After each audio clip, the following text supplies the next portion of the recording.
I paid for a dark web service to monitor my stalker. Now, he knows where I am at all times. It started a few months ago, innocently enough, or at least it seemed that way. You know how you sometimes get that gut feeling? The one where something feels just a little off, but you can't put your finger on why. That's what it was like for me. At first, I figured I was just being paranoid. Living in a big city, you're bound to brush shoulders with all kinds of people, most of them forgettable. But there was this guy. I kept seeing him, at the grocery store, at the coffee shop, once even outside my apartment. And every time, it felt like he was just a little too close, like he was watching me without really looking at me. At first, I tried to brush it off. I mean, people have similar routines, right? Maybe he just lived in the same area and was on the same schedule as me. But the more it happened, the more I couldn't shake the feeling that it wasn't just a coincidence. It got worse when I started getting these weird texts. No name, no number, just a series of random letters and numbers, like someone had mashed their keyboard. At first, I ignored them, but the messages kept coming, day after day. It wasn't until one showed up with my exact location pinned that my blood ran cold. Nice place. I can see you've been redecorating. That was when I knew something was seriously wrong. I'd never given my number out to anyone, and yet here I was, getting texts from some faceless stranger who somehow knew where I lived. I blocked the number, but it didn't stop. More texts came, each more invasive, each one making me feel like I was being suffocated in my own life. I went to the police. They brushed it off, saying it was probably just some prank. These things happen, they told me, like it was no big deal. But I couldn't let it go. Every day the messages got worse, more personal. He knew when I was home, when I left for work, even what I wore that day. I felt trapped, paranoid. I started changing up my routines, taking different routes, avoiding places I normally went. But somehow, he always knew. And then, I did something stupid. I was desperate, okay? You get desperate when your entire life starts feeling like a cage and you can't even trust the people who are supposed to help you. So, I started poking around on the internet, trying to find some way to get control of the situation. It wasn't long before I found myself on forums, places I knew I shouldn't be, reading threads about the deep web. And then I found it. This service. I don't even know how to explain it without sounding insane. The website was simple, just a black page with a single message. Track anyone, anywhere. It wasn't a scam. I'd read enough horror stories about getting scammed on the dark web, but something about this felt legitimate. There were testimonials, people talking about how they'd used the service to track cheating spouses, missing people, even enemies. And I thought, maybe it could work for me. Maybe I could turn the tables on this guy, figure out who he was, and finally put an end to all of this. I clicked the link, half expecting it to be some dead end, but no, it worked. The site loaded up a form, asking for basic details about who I wanted to track. I filled it out with as much information as I had, the times I'd seen him, what he looked like, the places he seemed to frequent. I didn't know much, but apparently, it was enough. A few minutes later, I got a confirmation. The service was activated, and I'd be able to monitor him in real time, just like he was doing to me. For a moment, I felt powerful, like maybe I could take back control. The website sent me a link to a live feed, and I clicked it without hesitation. And there he was, the guy. It was surreal, seeing him through a grainy camera feed, walking down some random street, looking over his shoulder like he was being followed. I watched as he stopped in front of a building, hesitated, then went inside. The camera switched, showing him in the lobby of an apartment complex, waiting for the elevator. That's when the feed glitched. The screen flickered for a second, and when it came back, I wasn't looking at the guy anymore. I was looking at me. The camera feed showed my apartment, my living room, the exact place I was sitting, right at that moment. I froze, my breath catching in my throat as the camera zoomed in slowly, focusing on the window behind me. I could see myself, a blurry figure sitting on the couch, watching the feed like some kind of sick joke. I slammed the laptop shut, my heart pounding in my chest. How? How could it be possible? I hadn't given them any information about myself, hadn't even used my real name on the site, but somehow they knew. I stood up, my legs trembling, and rushed to the window. Nothing. The street outside was empty, but I couldn't shake the feeling that I was being watched. Every shadow, every dark corner felt like it was hiding something. Someone. My phone buzzed on the table. Another text. I see you. That's when I realized I wasn't the one tracking him. He was tracking me. I couldn't breathe. My apartment suddenly felt too small, like the walls were closing in on me. My pulse was racing, my thoughts spinning out of control. I tried to make sense of what had just happened, but there was no rational explanation. How had the feed switched to me? How did they know where I lived? I pulled the blinds shut, pacing around my living room, trying to figure out my next move. My phone buzzed again. Another message. You're making this too easy. I stared at the screen, feeling a cold wave of panic wash over me. He wasn't just watching me. He was taunting me. Every decision I made, every precaution I took, it didn't matter. He was always one step ahead, always knew what I was doing before I even did it. I grabbed my keys, my jacket, and bolted out the door without thinking. Staying inside felt like waiting to be hunted. Maybe if I got out, disappeared into the crowd, I could figure out what to do next, without feeling like I was being suffocated. I didn't have a plan. I just needed to move. To get away from that apartment, from those eyes that I knew were watching. I walked aimlessly for what felt like hours, the city streets buzzing with life. People passed by, oblivious to my panic, while I kept checking over my shoulder, convinced someone was following me. But every time I looked, the street was empty behind me. No shadowy figure, no sign of the man I'd been trying to track. Still, the paranoia gnawed at me, sinking deeper into my mind. I ended up in a cafe, the kind that's open late. It was dimly lit, with only a few scattered customers, hunched over their laptops or nursing coffees. I sat in the corner, trying to make myself as invisible as possible, my back pressed against the wall so I could see the whole room. My phone buzzed again. Getting cozy, aren't you? I almost dropped the phone. My hands were shaking, my heart hammering in my chest. How did he know? Was he here, watching me right now? I scanned the cafe, but no one seemed out of place. No one was paying attention to me. It didn't matter. I felt exposed, vulnerable, like there were eyes on me from every corner. I opened the dark web browser again, my hands still trembling. Maybe I could contact the site, tell them there was a mistake, that I didn't want to use the service anymore. But as soon as I logged in, the page was different. Instead of the simple black screen with a few options, there was a new message waiting for me.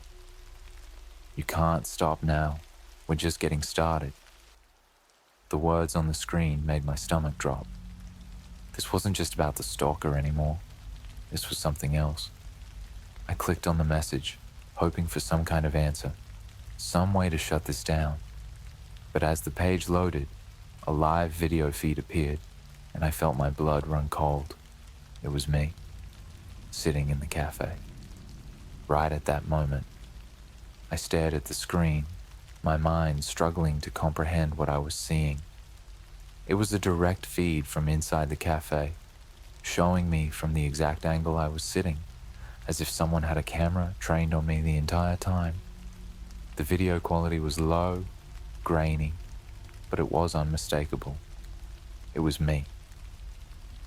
I shot up from the table, knocking over my coffee as I looked around, trying to spot the camera, trying to figure out where the feed was coming from. But there was nothing. No obvious camera, no one watching me. Yet the feed remained, live and tracking my every move. I stormed out of the cafe, my mind racing, my heart pounding so hard it felt like it was about to explode. The streets were quieter now, the air colder, and the shadows seemed longer, more menacing. Every street light I passed felt like it was flickering just for me, casting distorted shapes on the ground that moved when I wasn't looking. I didn't know where to go. I didn't know who to call. My friends wouldn't understand, and the police had already brushed me off. They'd think I was paranoid, maybe even losing it. Hell, maybe I was. But this was real. It had to be. The text came in as I reached an intersection, the red light casting a glow across the empty street. "Why are you running?" I stopped in my tracks, my skin crawling. I didn't want to look up. I didn't want to check behind me, because I just knew, that he was there, somewhere, watching me. The tension was unbearable, the silence deafening, and the shadows felt like they were moving in closer, tightening around me. I forced myself to look around, scanning the area, but there was no one.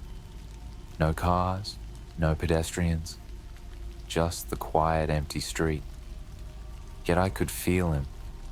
I could feel his presence, like he was right next to me, invisible but so close that I could practically hear him breathing. I took a deep breath, trying to steady myself, and started walking again. I didn't have a destination in mind, just the need to keep moving. But as I passed by a darkened alley, something caught my eye. A figure, standing in the shadows. I froze, my body going rigid with fear. It was him. It had to be. The figure didn't move, didn't come closer. He just stood there, blending into the dark, his face obscured by the shadows. My phone buzzed again, and with shaking hands I checked the message. Turn around. I didn't want to. Every instinct told me to run, to get as far away as possible, but some sick part of me needed to know. I had to see if he was real, if this was all just some twisted game. I turned slowly, my heart in my throat, but when I looked back at the alley, the figure was gone. The alley was empty, the shadows still, like nothing had ever been there. But I knew better. I ran the rest of the way home, sprinting up the stairs to my apartment and locking the door behind me. I was shaking so badly I could barely get the deadbolt in place. I checked every window, every door, making sure they were locked tight before collapsing onto my couch, my chest heaving. The apartment was silent, but it didn't feel safe. Not anymore. Every creak, every distant noise sent a jolt of fear through me, and I couldn't shake the feeling that he was watching me, that he'd been watching me the entire time. My phone buzzed one more time. See you soon. I barely slept that night. Every time I closed my eyes, I could feel him, that invisible presence lurking in the shadows, watching, listening. I don't know how long I lay there, staring at the ceiling, my mind running through every possible explanation. Nothing made sense. Nothing about this felt real, and yet it was happening. By the time morning came, I was exhausted, but the fear hadn't faded. If anything, it had only gotten worse. The daylight didn't bring any comfort. It just made the things I couldn't explain feel even more insane. I spent the entire day in my apartment, afraid to leave. I didn't check my phone once. I couldn't. The The thought of seeing another message from him made my skin crawl.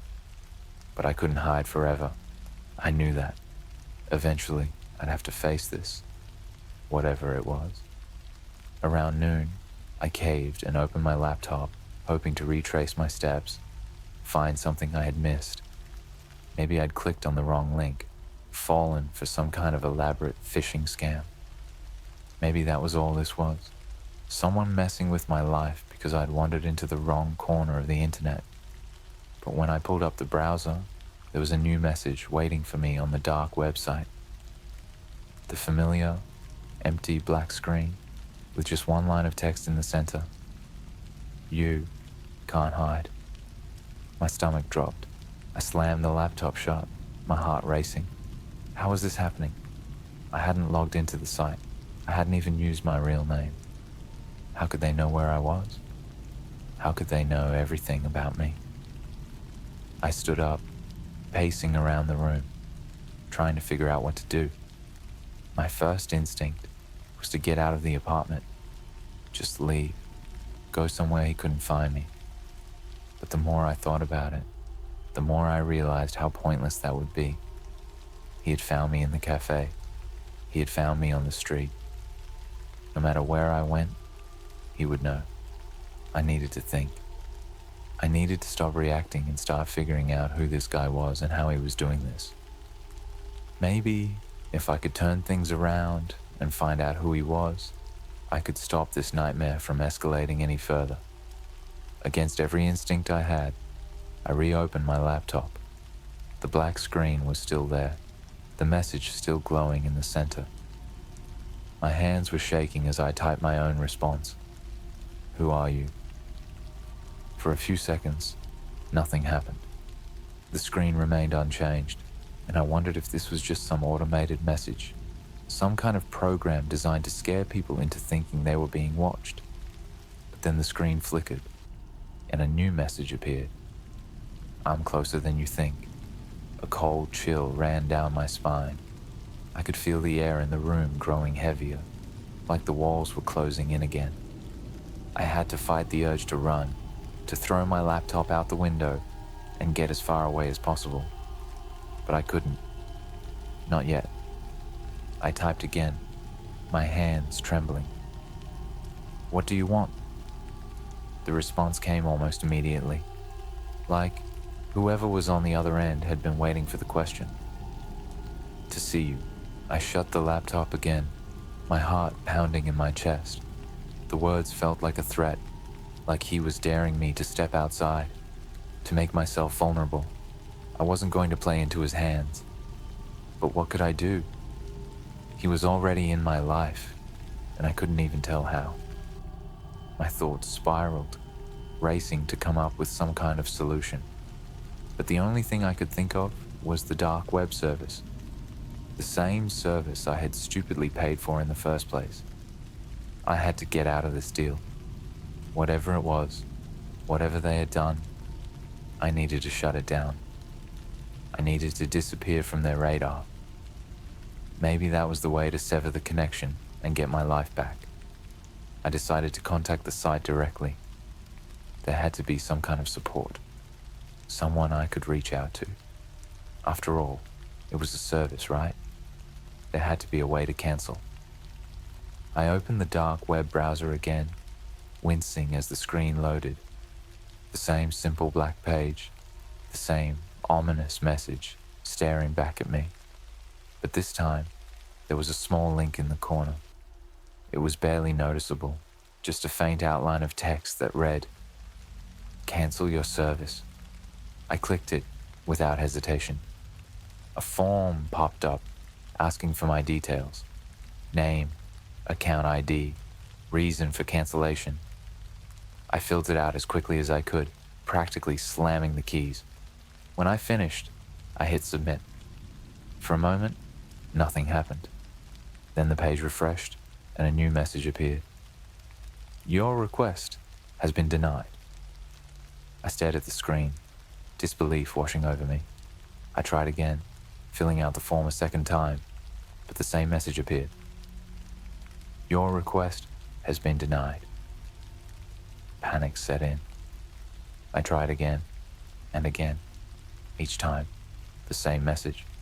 There was no way out. My phone buzzed. I didn't want to look, but I couldn't stop myself. I picked it up, my hands shaking as I unlocked the screen. Another message from the same unknown number. Stop trying to run. You're mine now. I dropped the phone, the weight of those words crashing over me. This wasn't just some prank. This wasn't just someone watching me from afar. Whoever this was, they were coming for me. I could feel it, like the walls were closing in, trapping me in my own life. I stood up, my body moving on autopilot, and started grabbing things. Clothes, my wallet, whatever I could fit into a bag. I wasn't thinking straight, just acting out of pure, blind fear. I couldn't stay here. I couldn't stay anywhere. He would always find me. But just as I was about to leave, I heard something. A sound, soft but unmistakable. It was coming from the hallway outside my apartment. Footsteps. Slow, deliberate footsteps. I froze, my heart hammering in my chest. The footsteps grew louder, closer. Someone or something was just outside my door. I backed away, my mind racing. What should I do? Call the police? Run out the back? But before I could decide, the footsteps stopped. A knock echoed through the apartment, sharp and deliberate. My phone buzzed again, the screen lighting up with one last message. I'm here. I stood frozen, my back pressed against the wall, staring at the door. My heart pounded so hard it felt like it was trying to break free from my chest. The knock echoed in my head, and I couldn't breathe. He was here. Somehow he had found me, just like he said. I waited, my mind racing, trying to figure out what to do next. Run? Hide? Call someone? But the thought of moving, of making any noise, felt like it would seal my fate. The silence that followed the knock was unbearable, stretching out like a wire pulled too tight, ready to snap at any second. Another knock. This one softer, more deliberate, almost playful. My phone buzzed on the table, but I couldn't bring myself to look at it. I didn't need to. I knew what it would say. It was him, reminding me that there was no escaping, no place I could hide where he wouldn't find me. I took a slow, deep breath and forced myself to move. My legs felt like lead as I crept toward the door, every step sending a spike of adrenaline through my veins. I reached the peephole, hesitated, then pressed my eye to the glass. The hallway outside was empty. I blinked, pulling back for a second, trying to process what I was seeing, or rather not seeing. The hallway, bathed in the dim light of the flickering overhead bulb, stretched out in both directions, but there was no one there. No shadowy figure, no one at the door. I checked again, my breath catching in my throat, but the view didn't change. Whoever had knocked was gone. But how? I hadn't heard them leave, hadn't heard any footsteps moving away. That didn't make me feel any better. If anything, the emptiness of the hallway made my skin crawl even more. I felt like I was missing something, like I was on the edge of understanding, but not quite there yet. I took a step back from the door, trying to steady my breathing. My phone buzzed again, and this time, I forced myself to look. The screen glowed with another message. Open the door. My blood went cold. I looked back at the door, then at the peephole again. The hallway was still empty, and yet he was telling me to open it, like he knew something I didn't. Like he was right there, just out of sight, waiting for me to play into his game. I clenched my fists, trying to push down the rising panic. I wasn't going to open it. I wasn't going to let him win. But as I stood there, the silence stretched on, and I realized something horrifying. I needed to know. I needed to know how he was doing this, how he was controlling everything, how he was always one step ahead, and that need was driving me to do something incredibly stupid. Before I could talk myself out of it, I unlocked the door and pulled it open, the cool air from the hallway rushing into my apartment.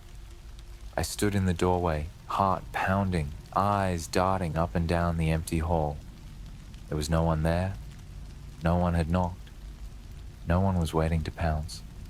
It was just me, standing alone in the middle of the doorway, feeling like I had just made the worst mistake of my life. My phone buzzed again, and I glanced down at the screen. "You're too easy." I turned around slowly, my pulse racing, as if expecting him to be standing right behind me.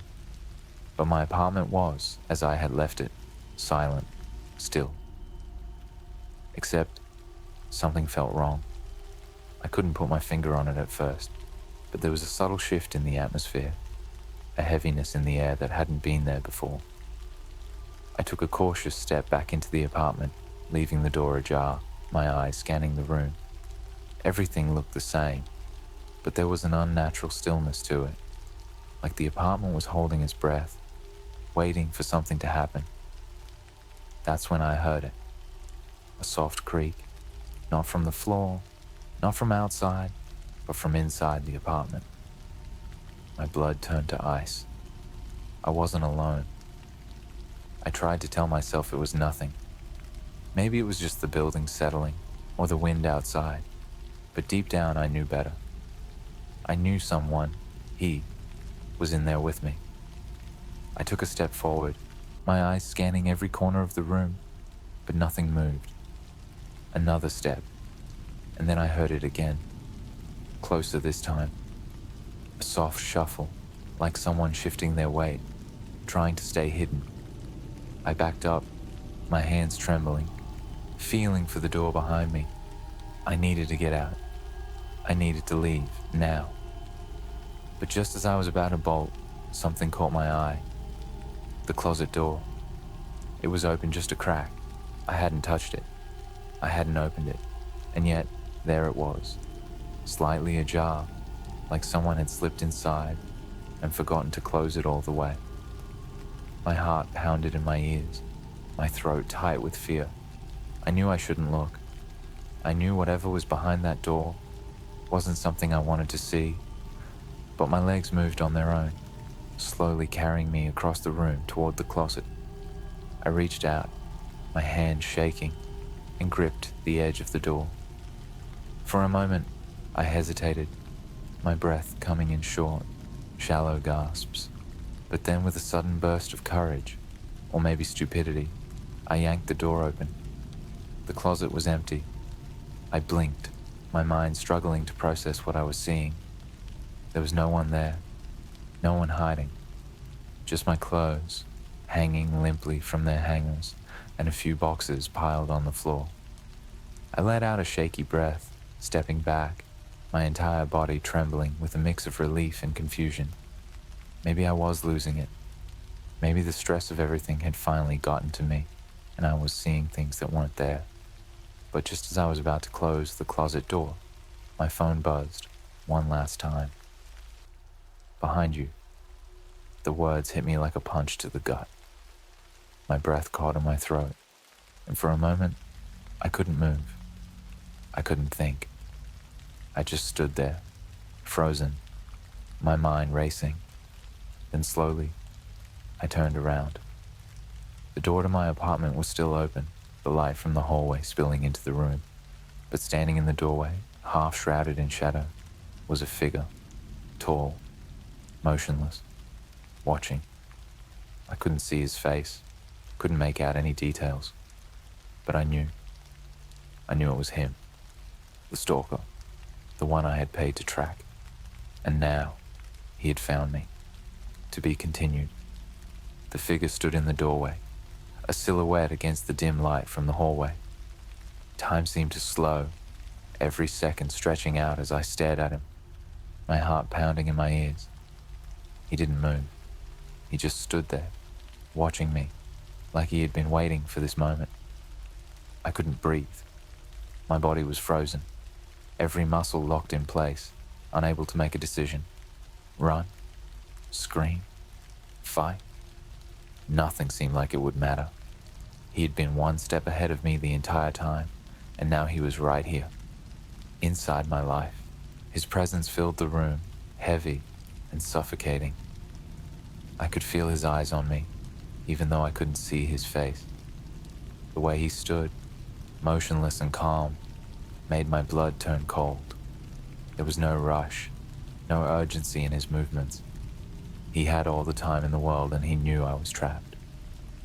I took a step back, my hands trembling as I fumbled for something, anything that could protect me. But my apartment was small, and the distance between us was shrinking by the second, even though he hadn't moved. Then, almost casually, he stepped forward. Just one step, but it felt like a wave crashing over me, drowning me in fear. His foot crossed the threshold into my apartment, and that's when I snapped. I ran. I didn't think. I just bolted for the nearest room, the bathroom, slamming the door behind me and locking it with shaking hands. I pressed my back against the door, my heart racing so fast it felt like it would explode. My mind was spinning, the reality of what was happening crashing down on me. I had let him in. I had opened the door and let him into my life, and now he was here, inside my apartment, inside my space. There was no more distance, no more screens between us. He was real, and he was right there. The apartment was deathly silent.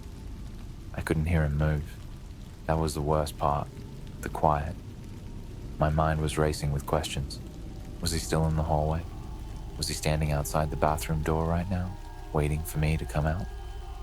My phone buzzed again. The sound so sudden, it made me jump. With shaking hands, I pulled it out of my pocket, praying it wasn't another message from him. But it was. Why are you hiding? I can see you. I stared at the screen, my breath catching in my throat. The text didn't make sense. How could he see me? I was locked in the bathroom, alone, with no way for him to get in. Was he bluffing? Trying to scare me even more? I didn't have time to figure it out. A soft knock came from the other side of the door. Just a single tap, gentle but deliberate. My blood ran cold. He was right there, on the other side. He knew. I backed away from the door, my mind racing. I needed a plan, something to get me out of this. My eyes darted around the small bathroom, looking for anything I could use. A razor? A towel rack? Nothing seemed useful against someone like him. Someone who had been stalking me for weeks. Someone who had found a way into every corner of my life. The knock came again, louder this time. Open the door, his voice came, soft and casual, like we were old friends and he was just asking for a chat. I know you're scared, but this will all be over soon. I pressed my hand against my mouth, trying to keep from making any noise. I could feel my heart beating in my throat, every pulse a reminder that time was running out. I couldn't stay in here forever. Sooner or later, he'd get in. And then, I remembered something. My laptop was still out there, on the table, logged into the dark website. If I could get to it, maybe there was something I could do. Some way to shut it all down, cut off the connection, end this nightmare. I didn't know how, but I had to try. It was my only shot. I took a deep breath, trying to steady myself. I had to move fast, had to be smarter than him. I unlocked the bathroom door as quietly as I could, easing it open just a crack. The apartment was silent. The living room was still, bathed in the same dim light as before. No sign of him. I slipped out of the bathroom, my heart pounding, and made my way toward the laptop. Every step felt like a lifetime, every shadow like it was hiding him, waiting to spring. I reached the table, my hands trembling as I grabbed the laptop and opened it. The dark web page was still up, the black screen and text staring back at me like it was mocking me. I didn't know what I was looking for, but I clicked around, desperate for anything. An exit, a way to end the service. There had to be something, some button, some code, anything that would stop this. And then, as I scrolled down, I saw it. A hidden link at the bottom of the page, barely noticeable. It read, "End service at a cost." I didn't care what the cost was. I clicked it. The screen flickered and a new message appeared. "Your request is being processed. Payment due. 1 life." I froze, my mind struggling to process what I was seeing. 1 life? What did that mean? I stared at the words, dread settling in my stomach, and then I heard it, a whisper, from behind me. "It's too late." I spun around, but before I could react, he was there. Standing inches away from me, his face hidden in shadow. I could feel his breath, cold and close. And I knew deep down that there was no escape. The last thing I saw was his hand reaching for me, the darkness swallowing everything, as the message on the screen burned itself into my mind. 1 life. I found a rental ad on the dark web. The lease starts the day after I die. I don't usually go poking around where I shouldn't, but boredom, mixed with a sense of curiosity, can make you do stupid things. It started out harmless enough, just another Friday night with nothing to do. I was scrolling through endless Reddit threads, watching YouTube videos on conspiracy theories, and eventually I came across a post about the dark web. Everyone knows about the dark web. We've all heard the stories, but I never thought about actually going there. I'm not a hacker, and I'm definitely not tech savvy. But this post made it sound accessible, like anyone with the right software could dip their toes in. So, I downloaded Tor, got set up with a VPN, and within minutes, I was navigating the twisted corners of the dark web. At first, it wasn't all that interesting. I found forums, shady marketplaces, and a lot of illegal stuff that honestly freaked me out. But then, I came across something different, something that stopped me dead in my tracks. It was a listing, like a rental ad. It seemed out of place, stuck between all the usual dark web madness. The ad was for a house, but there was something off about the way it was worded. It read, "Charming 3-bedroom home available for immediate lease. Quiet neighborhood. Perfect for those who value privacy. The lease begins the day after you die." I stared at the screen, my fingers hovering over the mouse. The day after you die? It had to be some kind of joke. I thought maybe it was an elaborate prank someone had set up to mess with anyone foolish enough to click on it.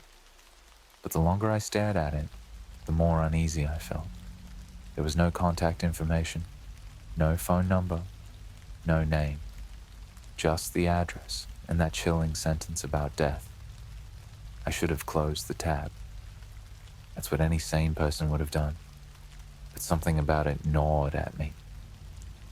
Curiosity got the better of me, and I clicked the link. A map popped up, showing the location of the house. It wasn't far. In fact, it was less than a 30-minute drive from where I lived.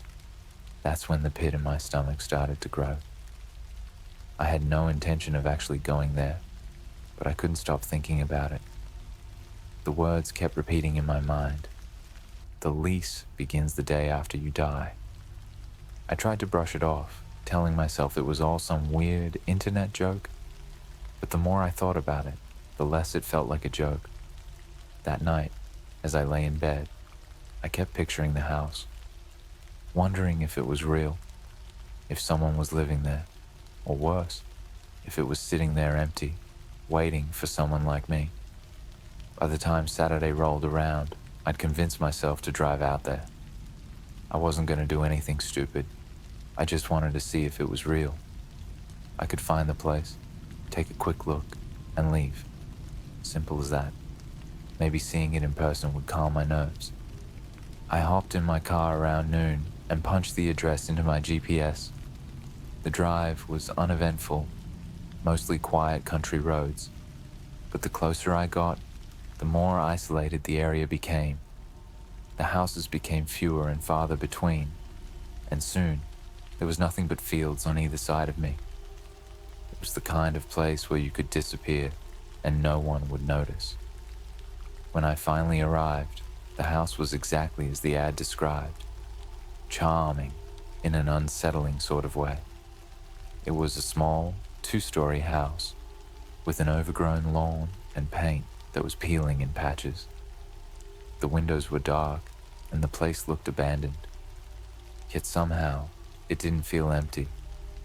I parked my car at the end of the driveway and just sat there for a moment, staring at it. The longer I looked, the more I felt like I shouldn't be there. But I had come this far. Getting out of the car felt like crossing a line, but I opened the door and stepped out anyway. The air was still, and the whole area was eerily quiet.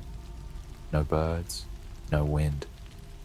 Just the sound of my own footsteps crunching on the gravel as I made my way toward the front door. I don't know what I expected to find. Maybe the door locked, maybe a for sale sign. But when I reached for the doorknob, I hesitated. It was cold, unnaturally so, like it hadn't been touched in years. I turned the knob. It clicked open easily. I swallowed hard, my pulse racing, as I pushed the door open. The hinges groaned in protest, and I stepped inside. The interior was normal, almost too normal. The furniture was covered in dust, but it looked like someone had just left one day and never came back. There were no signs of life, no personal items, no photographs, just empty rooms with furniture that looked like it had been placed there as part of some elaborate set. But there was something else, something that made the hair on the back of my neck stand on end. A feeling, like I wasn't alone. I walked further into the house, my footsteps echoing through the empty space. As I passed the living room, I noticed something on the coffee table. It was a single piece of paper, old and yellowed, with words scrawled across it in messy handwriting. My hands shook as I picked it up, and the moment I read what was written, my blood ran cold. You shouldn't have come. My breath caught in my throat. I dropped the paper and backed away, my heart racing. I had to get out of there. I turned and bolted for the door, but before I could reach it, I heard a sound. Footsteps, coming from upstairs. I froze, every instinct telling me to run, but my legs wouldn't move. The footsteps were slow, deliberate, and they were coming closer. I didn't wait to see who or what was up there. I darted out the door, slamming it behind me, and ran to my car. My hands shook as I fumbled with the keys, but I managed to start the engine and peel out of the driveway. As I sped down the road, trying to put as much distance between me and that house as possible, I glanced in the rearview mirror. The house was getting smaller and smaller, but I could still see it. And standing in the window, watching me leave, was a figure. I didn't stop driving until I was back home. My hands were still shaking when I parked in my driveway, and I couldn't seem to get out of the car. I just sat there, staring straight ahead, trying to make sense of what I'd seen. The figure in the window, the footsteps upstairs, and that note. You shouldn't have come. It felt like a warning, like the house itself had somehow known I was there. And now, the reality of what I'd done started to settle in. I shouldn't have gone. That much was clear. But what was I supposed to do now? I'd opened some kind of door, and I didn't know how to close it. I went inside, locking the door behind me and checking all the windows. My apartment felt different now, less safe. Every shadow seemed darker, every creak louder. I kept expecting to see that figure again, staring at me through the glass. I tried to distract myself, turning on the TV, scrolling through my phone, but nothing could shake the feeling that I was being watched. My mind kept going back to the ad on the dark web. Why would anyone post something like that? And more importantly, why did the lease start after I died?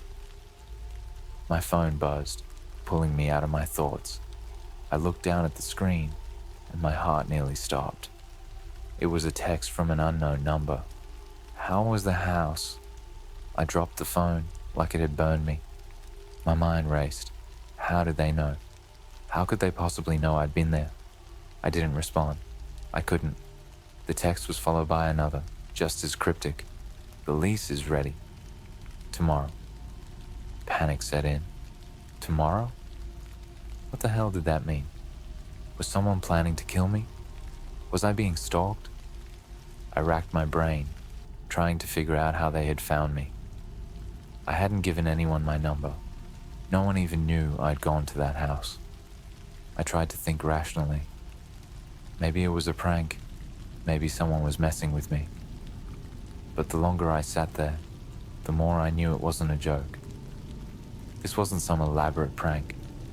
Something far darker was at play, and I was in way over my head. I didn't sleep that night.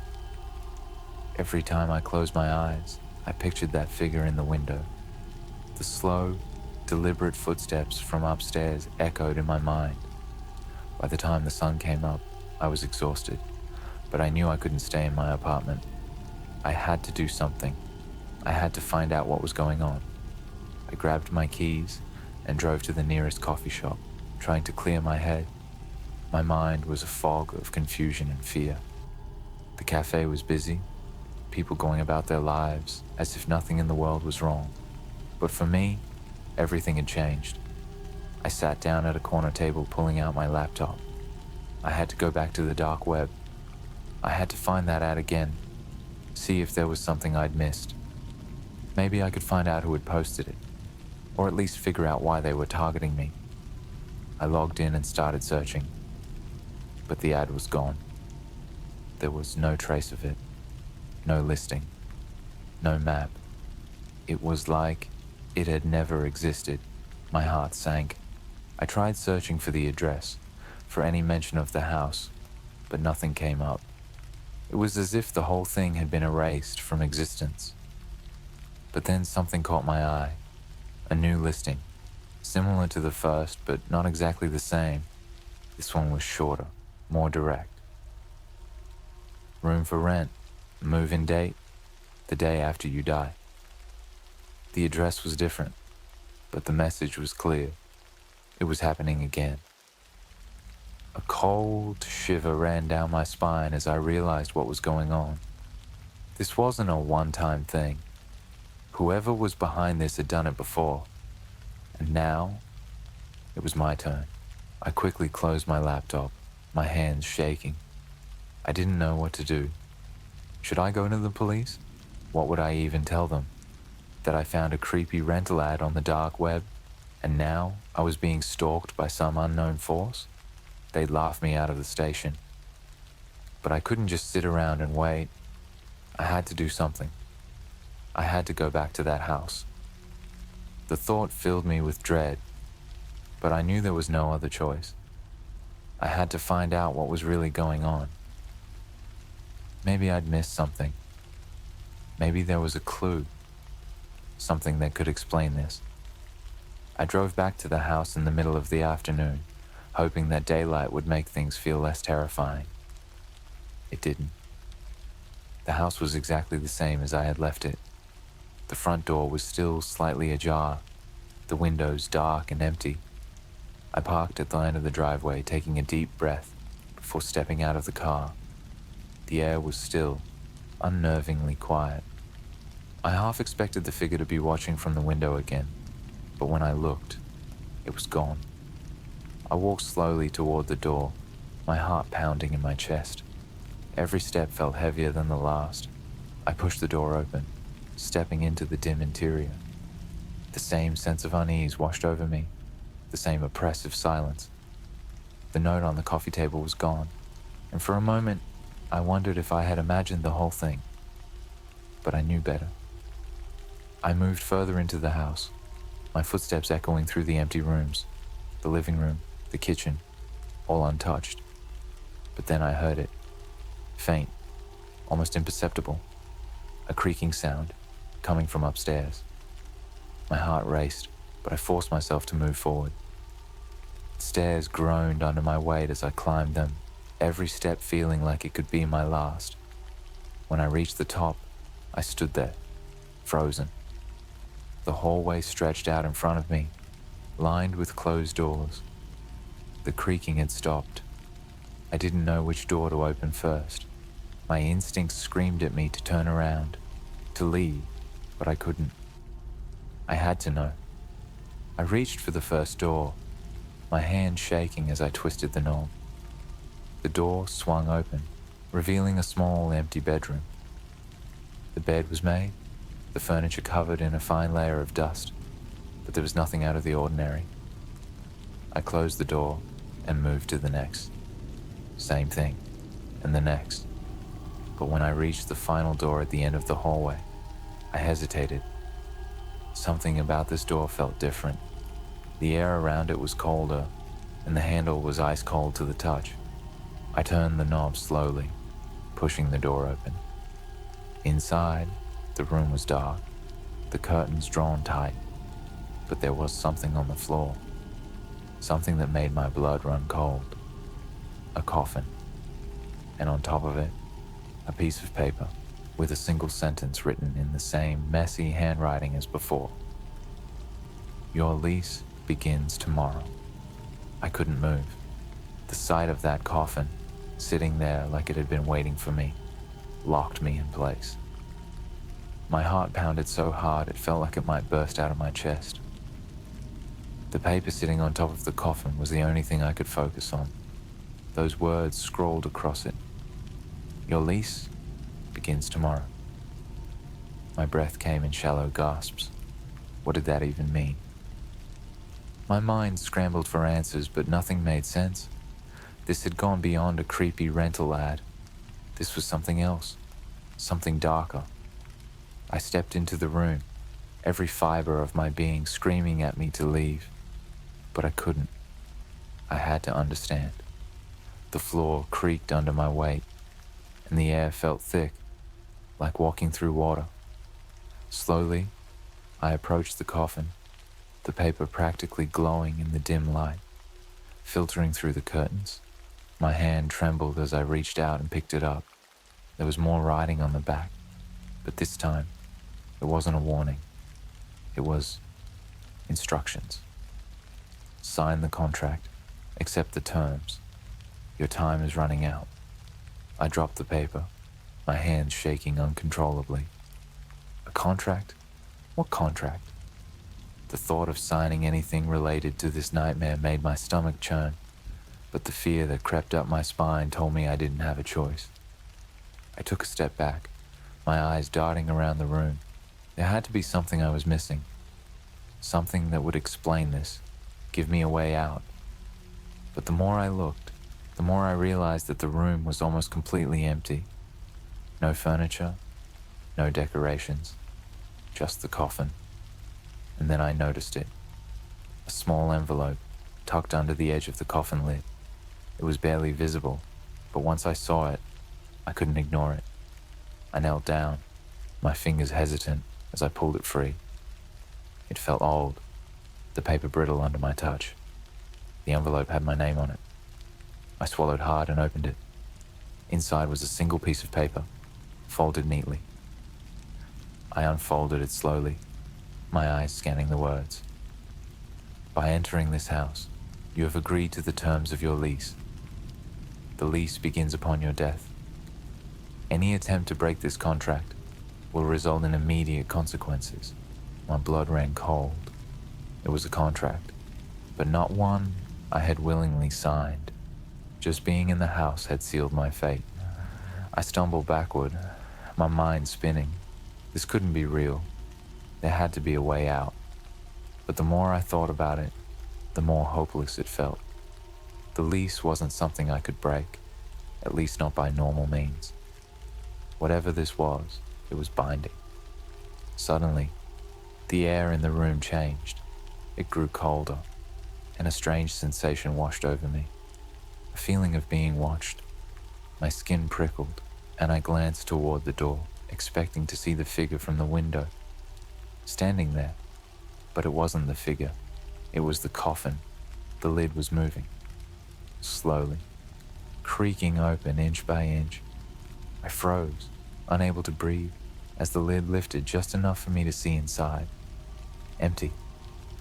But the emptiness felt alive, like the space inside was waiting for me. My stomach churned as the realization hit me. This coffin was mine.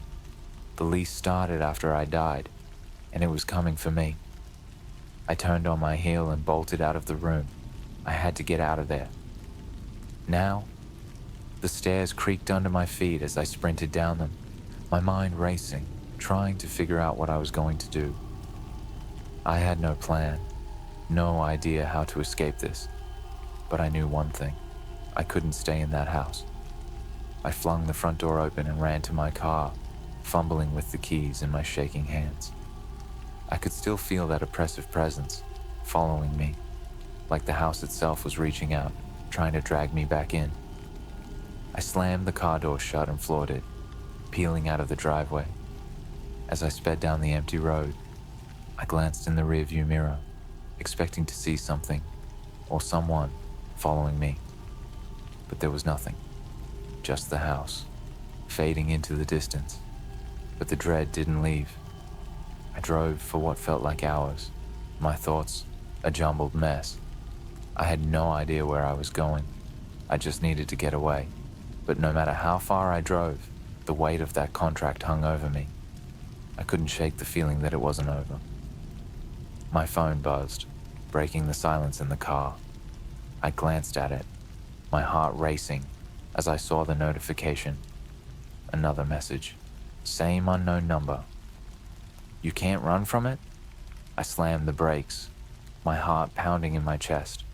I felt like I was being suffocated by this thing, by the inevitability of it all. I pulled over to the side of the road and sat there, staring at the message, trying to catch my breath. It wasn't just a house. It was something else, something bigger, something that had latched onto me. I thought about going to the police, but what would I even tell them? That I was being haunted by a house I found on the dark web? They'd think I was crazy. I sat there for a long time, trying to think of a way out, but there was no escape. The contract was real. The coffin was real. And the clock was ticking. Finally, I started the car again, heading back towards my apartment. I didn't know what else to do. Maybe if I stayed away from the house, I'd be safe. Maybe the lease wouldn't start if I didn't die. Maybe I could outlast it. But when I got home, I knew I was wrong. My apartment felt wrong the moment I stepped inside. The air was heavy, suffocating. It smelled faintly of decay, like something had crawled in and died. I flipped on the lights, but they flickered weakly before going out completely, plunging the apartment into darkness. I reached for my phone, using the flashlight to navigate through the hallway. My pulse raced, and every shadow felt alive, like the house was watching me, closing in. And then I saw it, a piece of paper sitting on my kitchen counter. It hadn't been there before. I approached it slowly, dread building in my chest. The same messy handwriting as before stared back at me. It's already begun. The message on my kitchen counter stared back at me like a death sentence. It's already begun. The realization that I couldn't escape this washed over me in a wave of dread.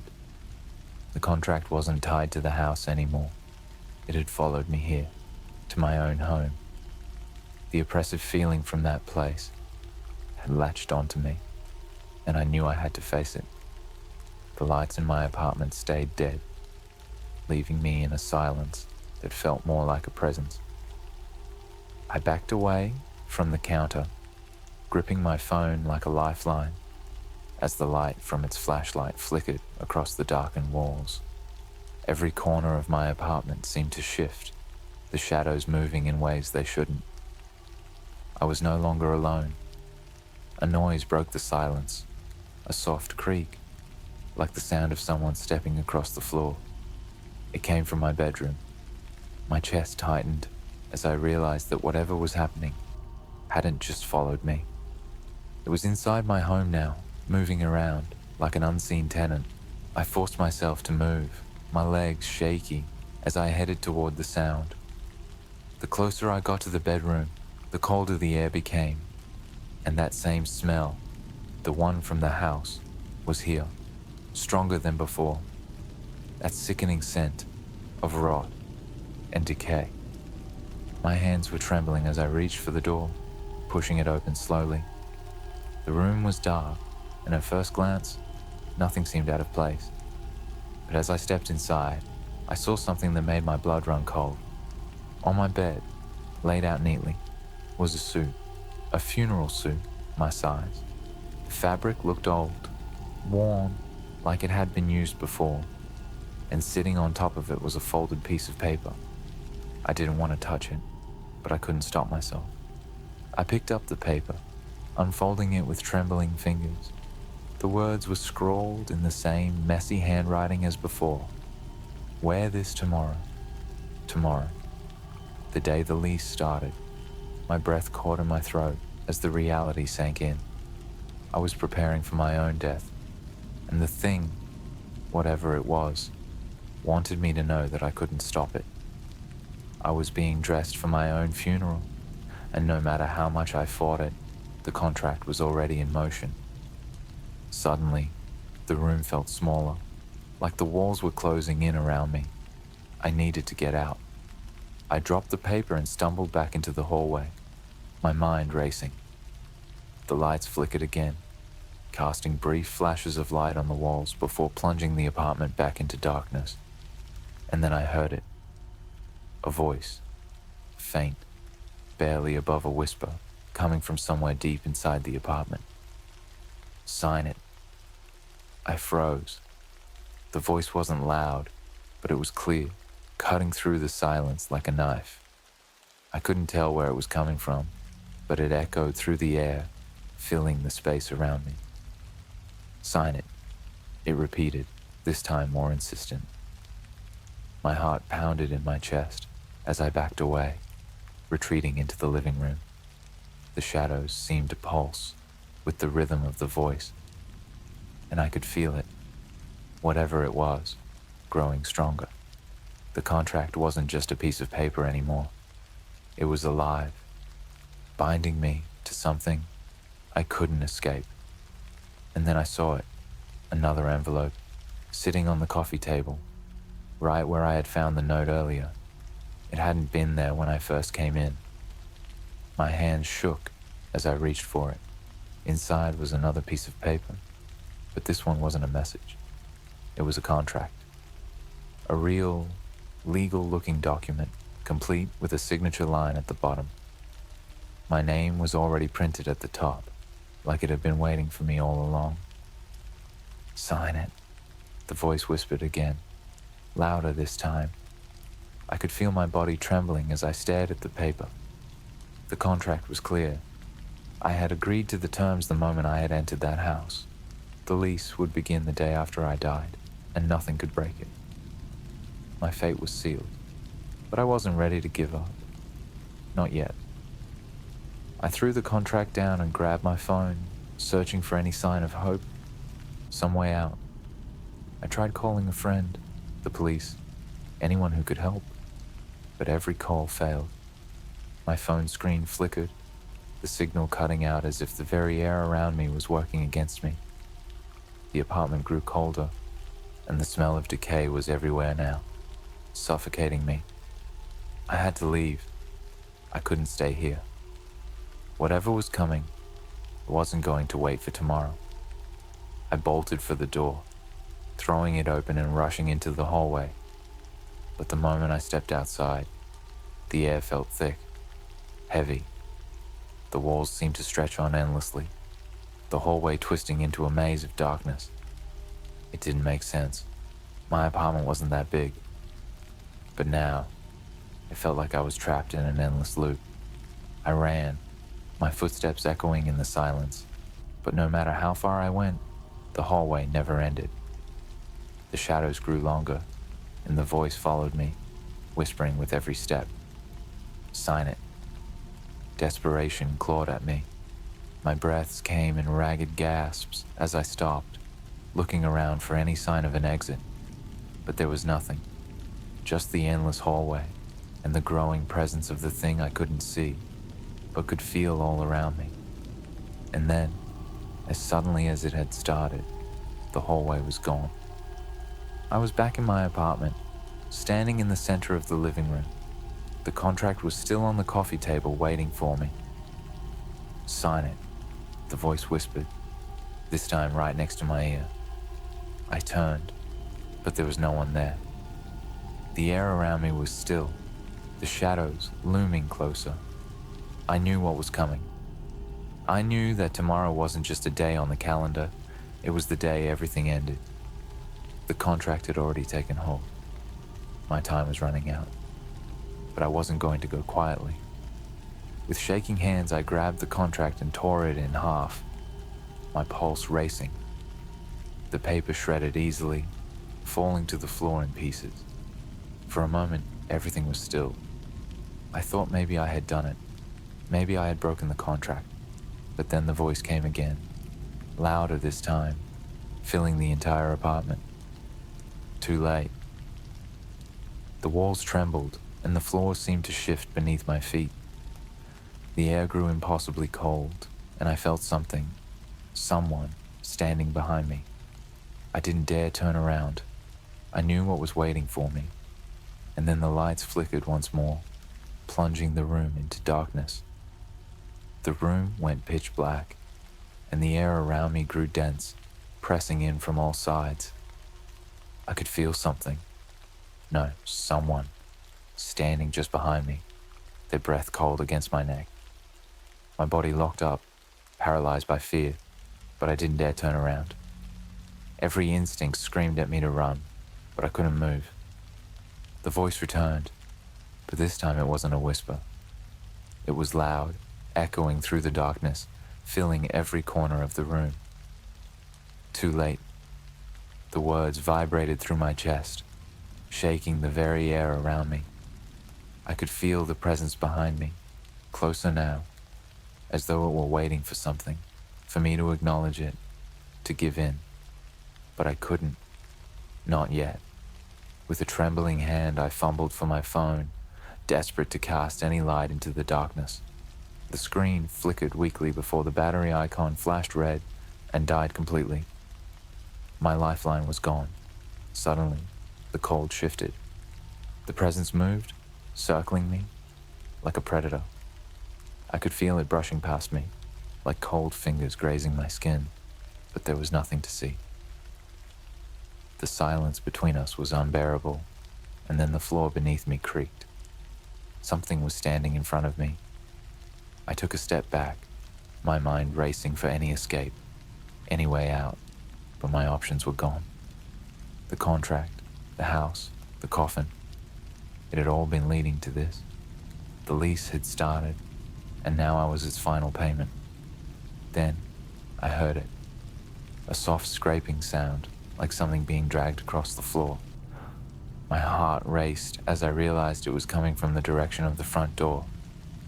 I blinked, and for the first time in what felt like forever, the lights flickered back on. There, in the entryway, the coffin from the house stood upright. It hadn't been there before. It couldn't have been. But now, it was positioned directly in front of me, waiting, as if it had always been meant for me. The lid creaked open just slightly, enough to show the dark, velvet interior. The voice came again, low and hollow. Your lease has begun. My legs wobbled beneath me, but I refused to move closer. The very sight of that coffin made my skin crawl, but the pull it had on me was undeniable. I was bound to it now, whether I liked it or not. And the more I stood there, the more I realized there was no way out. But then, I saw something that made my stomach twist into knots. At the foot of the coffin, there was a photo. My photo. It was the same one I had used for my ID, staring back at me like a death notice. Above it, scrawled in the same familiar handwriting, was the date. Tomorrow. The day after I die. My pulse thundered in my ears as I turned away from the coffin, looking for an escape. But as I did, the lights flickered and went out again, plunging the room back into darkness. The air was heavier now, colder. I could hear the voice all around me, whispering in a language I couldn't understand. I backed into a wall, my breath shallow and uneven. There was nowhere to go. Then, the door to my apartment slammed shut on its own, the sound echoing like a final blow. I was trapped. The shadows pressed in closer, suffocating, and the voice grew louder, swirling through the room in a chaotic frenzy. The contract, the coffin, the lease. It had all been a game, a twisted, inescapable deal with forces I couldn't comprehend. Suddenly, everything went still. The voice stopped, and the air around me became deathly quiet. I could feel my heart pounding in the silence, my body frozen with fear. And then, a hand, ice cold, wrapped around my wrist. I screamed, but no sound came out. The grip tightened, pulling me toward the center of the room, toward the coffin. My legs buckled beneath me as I tried to resist, but the pull was too strong. I was being dragged, helpless, toward my final resting place. Sign it. The voice echoed again, but this time it wasn't a command. It was a promise. The lid of the coffin creaked fully open, revealing the empty, dark void inside. My body was numb, and I couldn't fight it anymore. The hand pulled me closer until I was standing right in front of it, staring down into the abyss. I could feel the coldness radiating from it, like the very air inside was dead. With the last of my strength, I looked around the room, hoping for something, anything, to save me. But the room was empty. There was no way out. The contract had been signed the moment I had walked into that house. There was no escaping it. As I stared into the coffin, a cold breeze swept through the room, and I could feel something inside it moving, something waiting. My body trembled, and without warning, the hand on my wrist let go. But I didn't fall. Instead, I stepped forward, drawn by an invisible force. My legs moved on their own as I climbed into the coffin, my body fitting perfectly into the cold velvet interior. The lid slowly creaked shut above me, plunging me into complete darkness. And then, I heard the voice one final time, low and satisfied. Your lease has begun. The lid sealed with a final resounding click.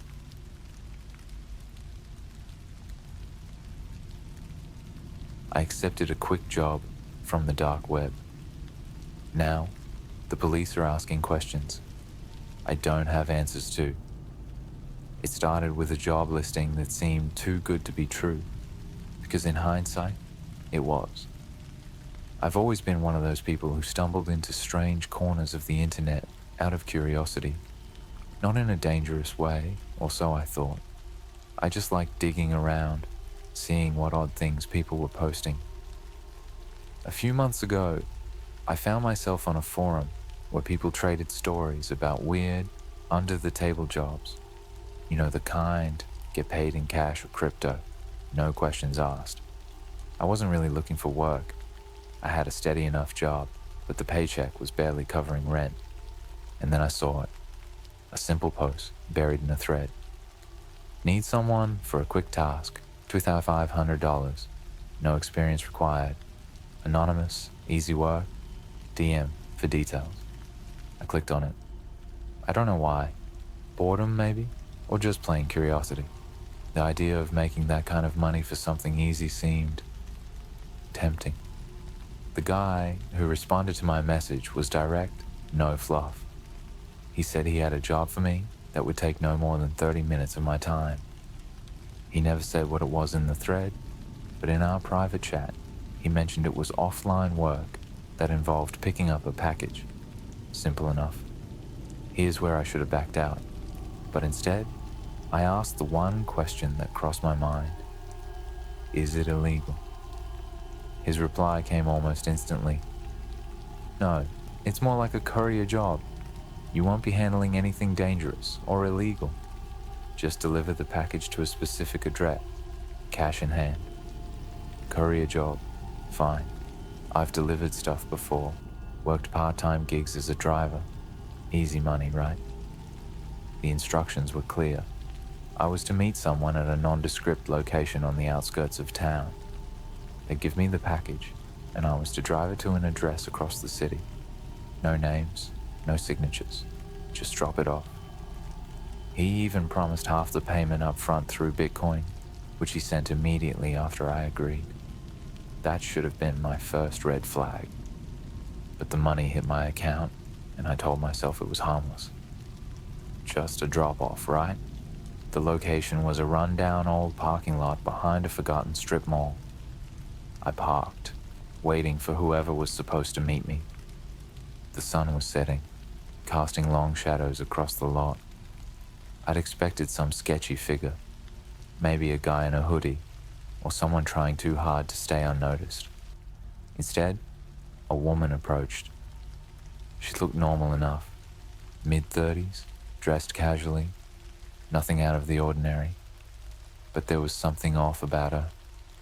She didn't make eye contact, just handed me a small, brown paper package wrapped with string.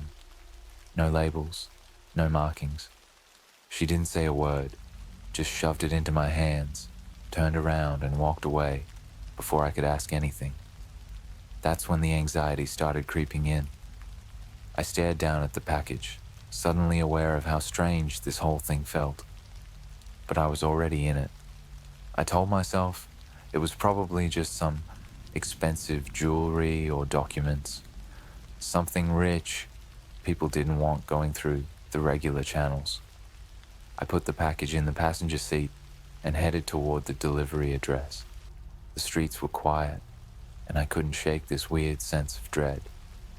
It didn't help that the address was in a part of town I wasn't familiar with, an older, more run-down neighborhood where every house looked like it had seen better days. When I arrived at the address, it was even creepier than I imagined. The house was old and dilapidated, with peeling paint and overgrown weeds swallowing the front yard. It looked abandoned, but the lights inside were on. I parked the car, leaving the engine running. Something about the house made my skin crawl, but I was already here, so I grabbed the package and made my way to the front door. No doorbell, just a rusty old knocker.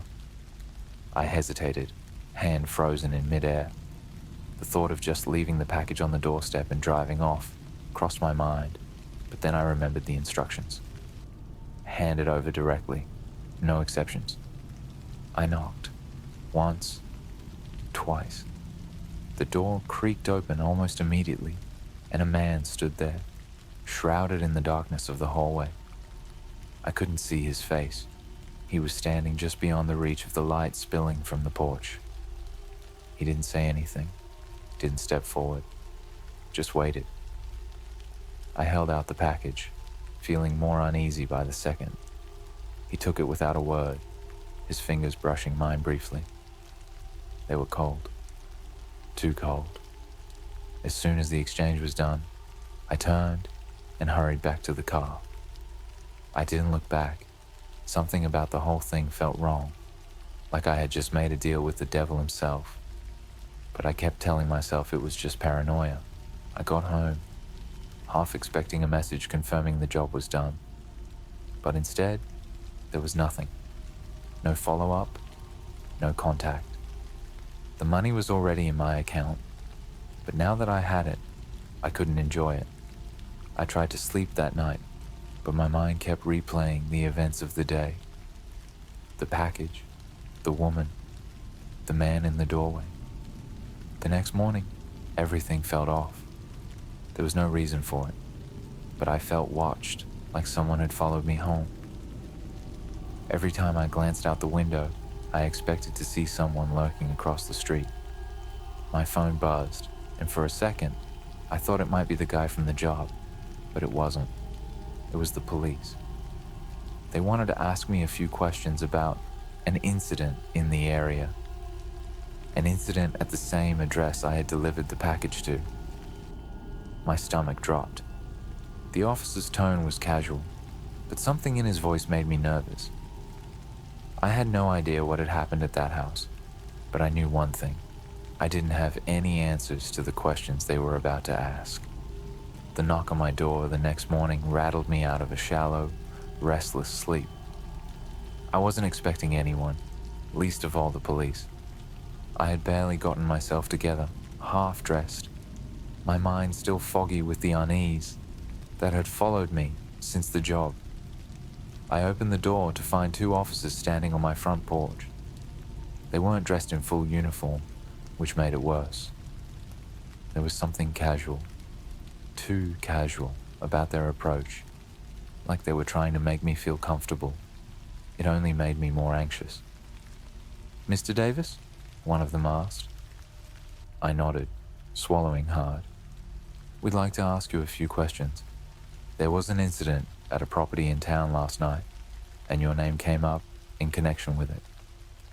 The words hung in the air, twisting my stomach into knots. I knew exactly which house they were talking about. I had delivered the package there less than 24 hours ago, but how did they know my name? Sure," I stammered. "What's this about?" The officer on the right, a stocky guy with thinning hair, tilted his head, studying me with a strange intensity. "We just need to confirm some details about your whereabouts last night. Specifically, your involvement with a property on East Willow Lane." I felt my heart skip a beat. "East Willow Lane?" I repeated, trying to sound clueless, but I could feel my voice shaking. The other officer, taller and quieter, held up a small notepad. "You were seen near that address, around 9 p.m. Does that sound familiar?" I could feel my pulse racing. How could I explain this? I couldn't just tell them I'd picked up a mysterious package from some stranger on the internet and delivered it to an equally strange man. They'd think I was involved in something criminal for sure. I was out driving," I said, my throat dry. "Just running some errands. I might have passed through that area, but I didn't stop at any house." The stocky officer raised an eyebrow. "You sure about that? Because we have reports of a vehicle matching your car's description parked outside the residence." I was cornered. They had me, and I knew it. My mind was racing, trying to come up with something, anything, that wouldn't land me in deeper trouble. But before I could respond, the taller officer spoke again. "There was an incident at that house last night," he said, his voice steady, but somehow ominous. "A man was found dead inside. The circumstances, they're unusual." My blood ran cold. Dead? The man I'd handed the package to was dead? My mind reeled. What could have been in that package? Drugs? A weapon? Was I involved in something far darker than I realized? "Dead?" I echoed, trying to sound surprised. I didn't know. I wasn't there." The officers exchanged a glance, and I could tell they weren't buying my story. The stocky one leaned in a little closer, his eyes narrowing. "You're sure you don't want to revise that statement? Because we can bring you down to the station to clear things up if necessary." I could feel the walls closing in around me. Every instinct screamed at me to come clean, but how could I? I barely knew what I had gotten involved in, and the last thing I wanted was to make things worse by admitting I had taken a job from the dark web. I'd sound insane. I don't know anything about it, I said, trying to keep my voice steady. I just went for a drive, that's all. There was a long, uncomfortable pause before the taller officer finally closed his notebook. All right, Mr. Davis. If you think of anything else, anything at all, don't hesitate to contact us. I nodded stiffly, my mouth dry, as they handed me a card with a phone number on it. As soon as they left, I shut the door and leaned against it, trying to steady my breathing. I was in way over my head, a dead man, and they knew I had been at that house. For the rest of the day, I couldn't stop replaying the events in my mind. The woman who handed me the package, the eerie silence of that house, the cold fingers of the man who had taken the delivery. It all felt wrong from the start, but now it felt like I was trapped in a nightmare. By evening, my paranoia had reached a fever pitch. I couldn't sit still. Every noise outside my window, every shadow moving past the house, sent me into a panic. I kept checking my phone, half expecting another message from the guy who had hired me, but there was nothing. And then, just after sunset, my phone buzzed. It wasn't the police. It was another message, the same anonymous number from before. Don't talk to the cops. You don't know what you're dealing with. My stomach flipped. How did they know the police had come to my house? Were they watching me? I looked around my living room, suddenly feeling exposed, vulnerable. The curtains were open and the street outside was dark, but now I couldn't shake the feeling that someone, or something, was out there, waiting. I typed a shaky response. What's going on? Who are you? The reply came almost instantly, like they had been waiting for my message. Stay out of it. You did your part. Forget about everything else. Forget? How could I forget that I had delivered a package to a dead man? The message was followed by another. If you talk, we'll know. I dropped the phone, my hands shaking. What had I gotten myself into? The police were asking questions I couldn't answer, and now the people who hired me were threatening me if I even thought about cooperating. I was stuck. And worse, I had no idea how deep this went, or what was really happening. The minutes dragged into hours after that last message, but I didn't dare move. I sat in the living room, phone clutched in my hand, staring out the window like I expected someone to break in at any moment. It was the silence that got to me, the oppressive, suffocating quiet that made every sound seem louder than it should be. The creaks of the old house, the occasional hum of a car passing outside. Every little thing made my skin crawl. I thought about calling someone. But who could I call? The police were already suspicious, and telling my friends or family would only drag them into this nightmare. I was on my own. The clock ticked past midnight, and that's when I heard it. A soft, almost imperceptible noise coming from outside. At first, I thought I was imagining it, but there it was again. A faint scraping sound, like someone was dragging something across the pavement just beyond my door. I stood up slowly, every nerve in my body on edge.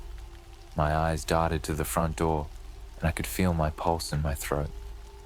The sound continued, a soft, deliberate scrape, closer now.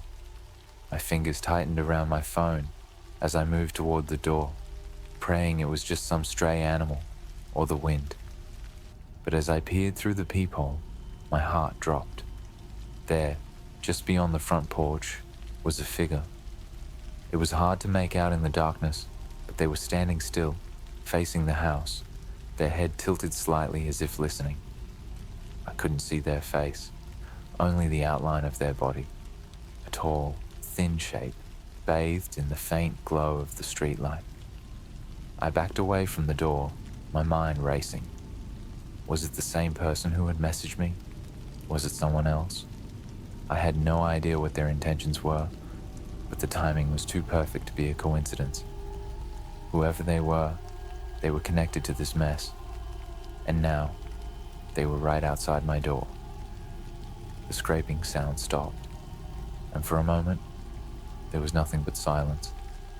I held my breath, listening for any sign that they were leaving, but instead, I heard the unmistakable creak of my front gate swinging open. My stomach twisted into a knot. I couldn't stay there.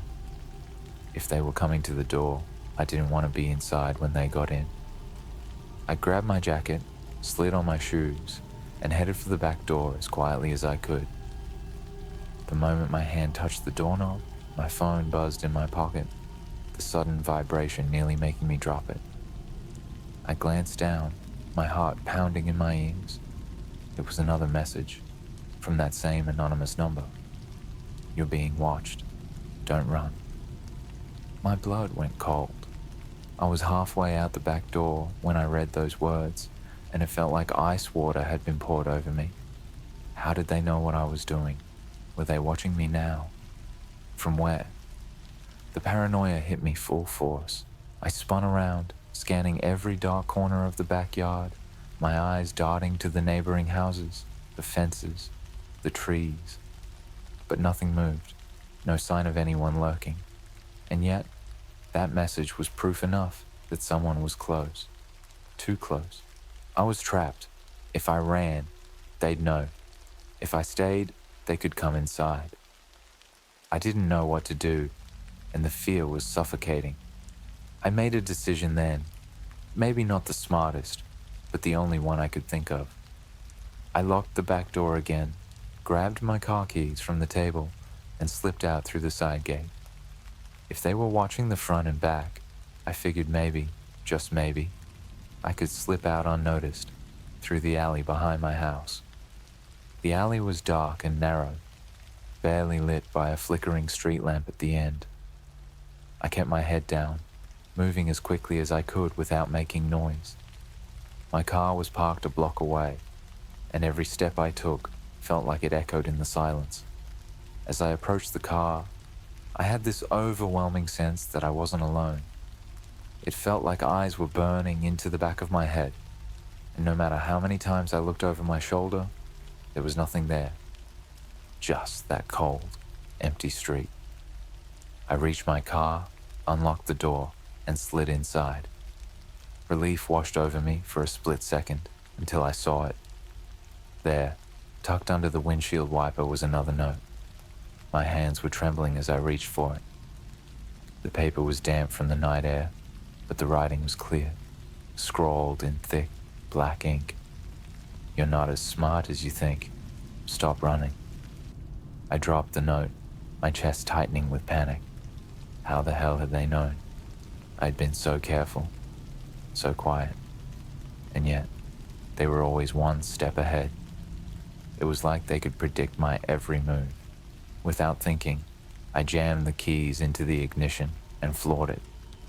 The tires screeched against the pavement as I tore down the street, my mind racing as fast as the car. I didn't know where I was going. All I knew was that I had to get as far away from my house as possible. I drove for what felt like hours, weaving through back streets, taking random turns, trying to lose anyone who might be following. But no matter how fast I drove, I couldn't shake the feeling that I was being watched, that they were still out there, tracking my every move. Eventually, I pulled into a deserted parking lot on the outskirts of town and killed the engine.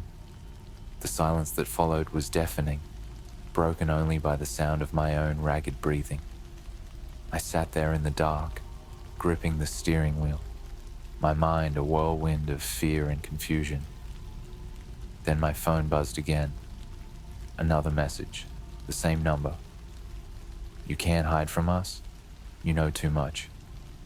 I sat in that parking lot, surrounded by nothing but darkness and the sound of my own panicked breaths. The last message still blinked on my phone screen, mocking me. You know too much. Too much? What did I know? I was nothing more than a pawn, someone they used to deliver a package without asking questions. I had no idea what I was involved in, but it was becoming clear that they thought I knew more than I did. And now, it felt like they were closing in. I tried to think, but my mind was racing. Who were they? The police? The people from the dark web? Whoever was behind these messages seemed to have eyes on me everywhere I went. But how? My paranoia had reached a point where I felt like even the shadows were watching me. The thought crossed my mind to call Jenna. She had always been the sensible one, the friend who would know how to handle this. But what would I even say? That I'd taken a job from some faceless person on the dark web, and now I was being hunted. That sounded insane, even to me. I couldn't drag her into this mess. I needed to know more. That was the only way I'd have any chance of getting out of this. I had to figure out who was behind these threats and why they thought I was such a danger to them. Against my better judgment, I grabbed my phone and reopened the dark website where I'd found the job in the first place. The screen glowed dimly in the car, casting long shadows across my face as I navigated back to the thread. But when I got there, the post was gone, completely erased, as if it had never existed. The username of the guy who had hired me was gone too. No trace. It was as if he'd never been on the site at all. A cold chill ran through me. I had a sinking feeling that whoever had hired me wasn't just some shady guy running a small-time operation. This was bigger, more dangerous than I'd realized. Just as I was about to close my phone in frustration, a new message popped up in the chat window. It wasn't from the guy I'd talked to before. This was someone new. You've made a mistake. We gave you a chance to back out. Now it's too late. My hands went cold. How were they able to reach me here? Now, at this exact moment, every step I took, every move I made, they were always ahead, watching. I typed back, hands shaking, knowing this might be my only shot at getting any answers. "What do you want from me?" I typed. "I don't know anything." There was a pause. Then the response came, short and chilling. "You know enough. You delivered the package. Now you're involved. We don't forget." I didn't know what to do. Run? Hide? I glanced around the empty parking lot again, my eyes straining to see through the dark, half expecting someone to step out from the shadows. There was no one, just the eerie quiet. Before I could send another message, my phone buzzed again. Another notification. This time, from an unknown email address. I opened it, my heart pounding in my chest. Attached was a file, a video. My gut twisted as I hesitated, my finger hovering over the play button. I didn't want to see whatever it was, but some morbid part of me knew I had to. I tapped play. The video was grainy, dark, like it had been filmed on an old security camera.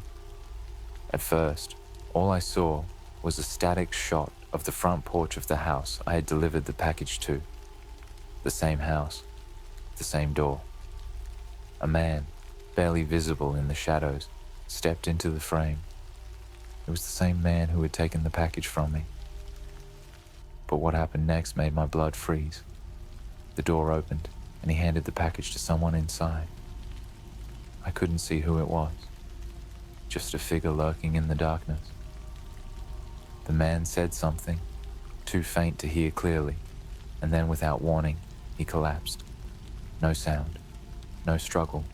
He just dropped to the ground like a puppet whose strings had been cut. The figure at the door stepped out into the light for the briefest second, just long enough for me to catch a glimpse. A woman, dressed in black, her face hidden by shadows. But something about her, the way she moved, it was familiar. The video cut off abruptly, leaving me staring at the blank screen. My breath came in shallow gasps as I tried to piece it together. I had delivered that package, and now the man was dead. But who was the woman? And why did she seem so familiar? Before I could think any further, my phone buzzed again.